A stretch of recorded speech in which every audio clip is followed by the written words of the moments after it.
देखिए इस वीडियो में मैं आपको सूर्य नमस्कार के बारे में बताऊंगा। अब देखिए सबसे पहली चीज़ तो आप ये समझिए कि सूर्य नमस्कार का मतलब क्या होता है। तो सूर्य नमस्कार का मतलब होता है सूर्य को नमन करना यानी नमस्कार करना। पर इसका भाव अर्थ होता है कोई ऐसा काम जिसके जरिए अपने दिन की शुरुआत की जाए। सवाल ये उठता है कि भाई सूर्य नमस्कार में ऐसी क्या खासियत है कि जिसकी वजह से इसके बारे में ये कहा जा रहा है कि अपने दिन की शुरुआत सूर्य नमस्कार से करनी चाहिए। और इस चीज़ को समझने के लिए सबसे पहले आप इस चीज़ को समझिए कि सूर्य नमस्कार के कितने सारे फायदे होते हैं और सूर्य नमस्कार की खासियत क्या होती है। शुरुआत मस्क्यूलर कैरिएटल सिस्टम से करते हैं। देखिए सूर्य नमस्कार करने की सबसे बड़ी खासियत ये होती है कि सूर्य नमस्कार करते समय आपके शरीर के 13 के 13 मसल ग्रुप्स पूरी तरह से स्ट्रेच भी होते हैं और पूरी तरह से कॉन्ट्रैक्ट्स भी होते हैं, यानी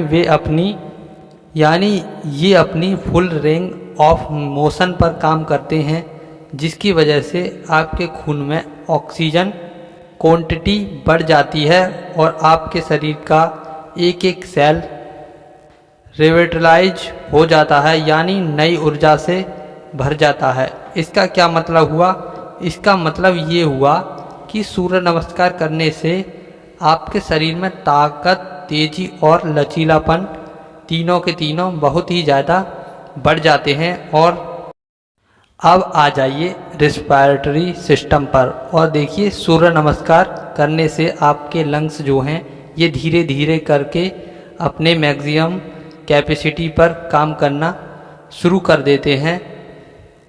अब आ जाइए डाइजेशन सिस्टम पर और देखिए सूर्य नमस्कार करते समय शरीर के जिस हिस्से में सबसे ज़्यादा खींचातान होती है वो जगह है पेट। इसी वजह से जब आप सूर्य नमस्कार करते हो तो आपका पैरासाल्टिक मूवमेंट बढ़ जाता है, जिसकी वजह से भूख नहीं लगना, अच्छी तरह से हजम नहीं होना, गैस, खट्टी डकारें और कॉन्स्टिपेशन की परेशानी दूर होती है।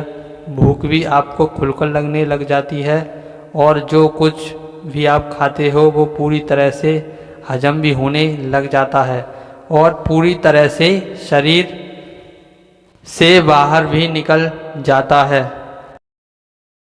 ये हो गई एक चीज़। दूसरी चीज़ आप ये समझिए कि अगर आप सूर्य नमस्कार डेली करते हैं तो आपका मेटाबॉलिज्म बहुत ही ज़्यादा बढ़ जाता है।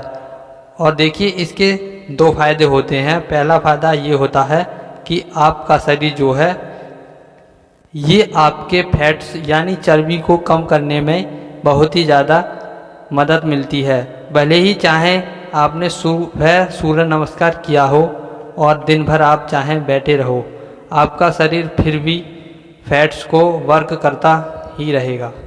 इसका क्या मतलब हुआ?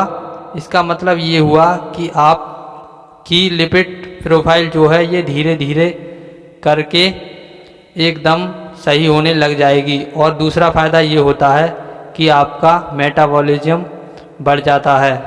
अगर डायबिटीज़ के पेशेंट सूर्य नमस्कार करें तो उनकी धीरे धीरे करके एकदम डायबिटीज़ नॉर्मल होती चली जाएगी। अब आ जाइए सूर्य नमस्कार पर। सूर्य नमस्कार में पहला जो आसन होता है वो है प्राणासन, यानी सूर्य की तरफ चेहरा करके खड़े हो जाएं और दोनों पैरों को मिलाएं, कमर सीधी रखें। अब हाथों को सीने के पास लाएं और दोनों हथेलियों को मिलाकर प्रणाम की अवस्था बनाएं। दूसरा आसन जो होता है वो होता है हस्त उत्तान आसन। पहली अवस्था में ही खड़े होकर आप अपने हाथों को सिर के ऊपर उठाकर सीधा रखें। अब दोनों हाथों को पीछे की ओर ले जाएं और कमर को पीछे की ओर जितना झुका सको इतना झुकाएं। तीसरा आसन होता है पाद हस्त आसन।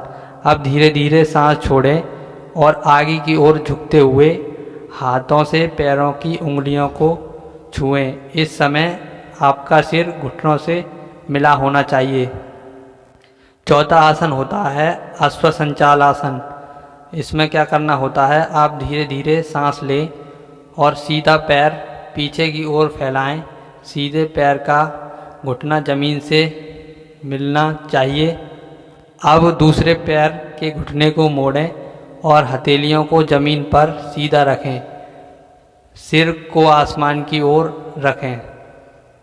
पांचवा जो आसन होता है वो होता है दंडासन।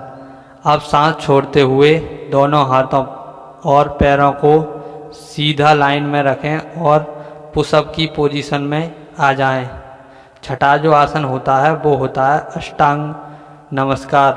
अब सांस लेते हुए अपनी हथेली, सीने, घुटने और पैरों को ज़मीन से मिलाएं। इस अवस्था में रहें और सांस को रोकें। सातवां जो आसन होता है वो होता है भुजंगासन। अब हथेली को ज़मीन पर रखकर पेट को ज़मीन से मिलाते हुए सिर को पीछे आसमान की ओर जितना हो सके झुकाएं। आठवां जो आसन होता है वो होता है अधोमुख श्वानासन। इसे पर्वत आसन भी कहा जाता है। इसके अभ्यास के लिए अपने पैरों को ज़मीन पर सीधा रखें और कूल्हे को ऊपर की ओर उठाएं। सांस लेते हुए कंधों को सीधा रखें और सिर को अंदर की तरफ रखें। नवा आसन होता है अश्वसंचाल आसन। इसमें क्या करना होता है, धीरे धीरे सांस लें और सीधा पैर पीछे की ओर फैलाएं। सीधे पैर को घुटने ज़मीन से मिलाना चाहिए और दूसरे पैर को घुटने से मोड़ें और हथेलियों को ज़मीन पर सीधा रखें। सिर को आसमान की ओर रखें।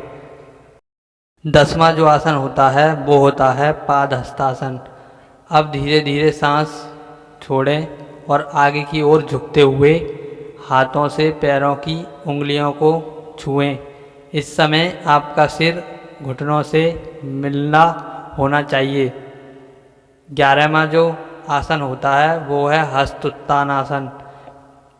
पहली अवस्था में ही खड़े होकर अपने हाथों को सिर के ऊपर उठाकर रखें। अब हाथों को पीछे की ओर ले जाएं और कमर को पीछे की तरफ झुकाएं। अब 12वां जो आसन होता है वो होता है प्रणाम आसन, यानी पहला वाला जिससे आपने शुरुआत की है। अब सवाल ये उठता है कि सूर्य नमस्कार किसको नहीं करना चाहिए। सूर्य नमस्कार उनको नहीं करना चाहिए जिन्हें किसी भी तरह की हार्ट की परेशानी हुई है या हाई ब्लड प्रेशर है, ऑपरेशन हुआ है, पीरियड्स चल रहे हैं, शरीर में किसी भी हिस्से में अगर चोट लगी है या दर्द हो रहा है, या कि फिर अगर किसी भी तरह की बीमारी है, तो इन तरह की परिस्थितियों में सूर्य नमस्कार आपको नहीं करना चाहिए। तो आज के लिए बस इतना ही। यहीं पर मैं अपनी बात को समाप्त करता हूँ। धन्यवाद।